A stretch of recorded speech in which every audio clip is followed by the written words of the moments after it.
बात शिमला के एक स्कूल की है। शीना नाम की एक लड़की जो क्लास 10th में पढ़ती थी उसकी है। मैं काशिफ पहल करता हूं पहल भारत पर। एक बार हम आपके सामने फिर से एक ऐसी कहानी ले आए हैं जो आपको यकीन करने पर मजबूर करेगी, लेकिन आपका साइंसदान दिमाग ये बार बार कहेगा कि नहीं, इस पर कैसे यकीन कर सकते हैं। लेकिन ये सच है, यही सच है और यही सच है। हमें ये समझना होगा कि सच और सच लगने वाले और सच होने में फर्क होता है। लेकिन कहते हैं ना, जहां से साइंस खत्म होता है वहां से अध्यात्म शुरू होता है। आइए हम बात करते हैं। शीना ने 26 जनवरी के लिए अपनी स्पीच तैयार की थी। वो बहुत खूबसूरत स्पीच थी जिसको वो 5 मिनट तक डिलीवर करने वाली थी। अचानक पूरे जोश और खरोश के साथ 1500 स्टूडेंट और टीचर्स के बीच शीना टक टक करती हुई सीढ़ी पर चढ़ती है और स्टेज पर जाकर ठीक माइक के सामने खड़ी हो जाती है और 26 जनवरी 1950 में लागू हुए भारत के संविधान की बात करने लगती है।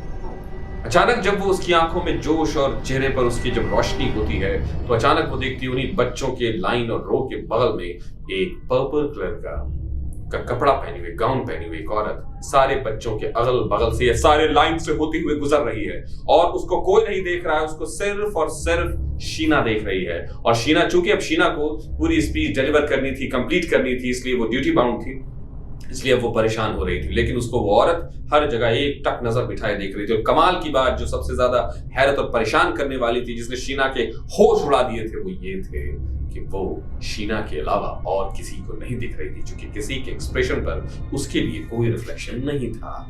उसके बाद क्या होता है ये जानकर आप हैरत में पड़ जाएंगे। शीना को लगा, थोड़ी देर के बाद वो औरत नजर आनी बंद हो गई तो शीना को लगा ये किसी तरह का वहम होगा। सेलिब्रेट करने के बाद जब वो वहां से निकल गई तब उसने देखा, अब वो जब जा रही है तब वो क्या देखती है। स्कूल से बाहर जब निकली तो उसके दिलो दिमाग पे लगा कि कोई आदमी उसको पीछे से चला आ रहा है। जब वो पीछे मुड़कर देखी तो पीछे कोई नहीं था।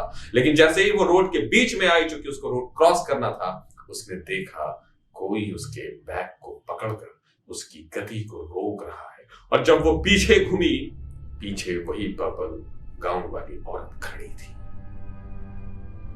ये वही औरत थी जिसको उसने स्कूल के मैदान में देखा था। इस बार शीना बहुत घबरा गई, इतना घबरा गई कि वो बहुत डर गई। और आखिरकार उसने अचानक उसी घबराहट के बीच में देखा कि एक ट्रक उसको चली आ रही है मारने के लिए। जैसे लगा कि वो ट्रक से टकराकर मर जाएगी और वो उस औरत से भीख मांगने लगी कि छोड़ दो मुझे, छोड़ दो। लेकिन अचानक जब वो ट्रक एकदम उसके करीब आ गई तो उस औरत ने उसमें झटका दिया और धक्का दिया और छोड़ दिया। और जब तक कि वो ट्रक निकल गई और वो औरत वहीं खड़ी थी और ट्रक उसको पार करते हुए निकल गई और शीना ने अपनी आंखों से देखा जमीन पर पड़े पड़े। ये देखकर शीना के होश उड़ गए। आपके नहीं उड़ जाते? मेरे तो उड़ जाते। शीना वहां से किसी तरह घर पहुंची और जब उसने घर जाकर ये पूरा किस्सा अपनी माँ के सामने रखा तो माँ ने उसके कपड़े का जब रंग देखा तो माँ को लगा जरूर इसने स्कूल में कोई बदमाशी की है, लड़ाई झगड़ा किया है। इसी वजह से अपनी उस गलती को छुपाने के लिए एक मनगढ़ंत कहानी बना ली, इसलिए उसने उसकी बात पर तवज्जो नहीं दी। लेकिन उस दिन शीना ने रात में खाना नहीं खाया। क्या आपके साथ दिन में ये घटना होती तो आप रात में खाना खा पाते? नहीं खा पाते। वो सो गई। दूसरे दिन वो अपने फादर से कुछ बात कर रही थी। दूसरे दिन वो स्कूल नहीं जा सकी। अचानक वो अपने फादर के साथ छत पर गई और छत पे बात करते करते अचानक उसने देखा कि जो उसका अपार्टमेंट था उसके ठीक सामने वाले अपार्टमेंट में फिर वही औरत उसी गाउन में जो पर्पल कलर का था खड़ी होकर निहार रही है। इस बार शीना इसको संभाल नहीं पाई और बेहोश होकर गिर गई। उसका बेहोश होकर गिरना था। उसके जो फादर थे वो उसको अस्पताल लेकर गए। उस दिन उसको अस्पताल में रखा गया। उसकी ये हालत हो गई, दवा दारू हुआ, वो ठीक हुई। लेकिन जब वो दूसरे दिन घर आई और फिर उसने अपनी माँ से जब ये कहानी सुनाई कि ऐसा हुआ था, तब इस बार उसकी माँ को कुछ कुछ यकीन होने लगा और लगने लगा कि ये कुछ तो सच था इसमें। वहम का कुछ पता नहीं, लेकिन शीना को तो कम से कम यही सही लगा। फिर अब दूसरे दिन जब शीना को स्कूल जाने के लिए उसकी मम्मी तैयार कर रही थी, अचानक शीना के पांव पर उनकी नजर पड़ी और पांव में वही पायल बंधा था जिसकी वजह से ये सारी बातें हो रही थी। और पायल में एक तावीज भी जड़ा हुआ था। उसकी माँ समझ गई ये इसी तावीज का कमाल है। उसने शीना से पूछा, तुम्हें ये पायल कहाँ से मिला शीना? शीना ने कहा कि स्कूल की एक आया है, उन्होंने मुझे ये दिखाया तो मुझे ये बहुत पसंद आया, मैंने उनसे ले लिया।